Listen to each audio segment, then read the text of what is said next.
Господин Абазов, какво ще предложи Premio Travel през тази година на българите? Имаме доста нови предложения. Разбира се, класиките никога не остаряват, като Ликия, Кападокия. Имаме страхотни програми за Италия. От новите неща, първо Китай е абсолютен хит. Нещо невероятно. Имаме над 30 групи. Голям интерес има като цяло към Азия тази година. Пуснахме някои не толкова традиционни неща, като Узбекистан и Грузия. Да речем за Узбекистан има голям интерес. За мен най-голямата изненада при Балтика е една от програмите, които аз не очаквах, че ще имат търсене. Имаме вече 10 групи.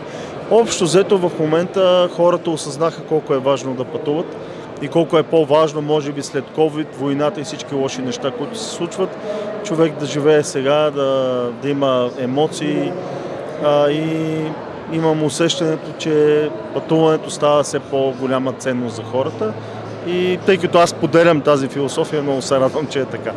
Към коя дестинация има най-голям интерес сега на ранни записвания? Ние общо взето нямаме ранни записвания, защото докато обявим нещо, че има ранни записвания, то свършва. Наистина за Китай имаме над 700 души записани. А как се го обяснявате този интерес към Китай?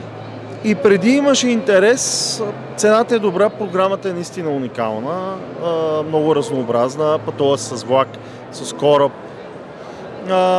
Не знам, може би става все по-модерно да се търсят по-нетрадиционни дестинации и от друга страна пък Италия, класиката също се търси. Добрата новина е, че хората наистина искат да пътуват. Към Америка така продължава ли да има интерес, въпреки визовите ограничения? Да. Онзи ден имахме 36 души кандидатствали за виза и получихме информация, че всички са взели виза.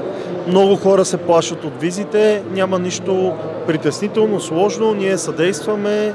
Да, естествено, все пак трябва да отделиш време, допълнителен разход е за съжаление, но като цяло това не е проблем. Желаящите да пътуват до тези дестинации, това не би ги спряло. Да, има голям интерес.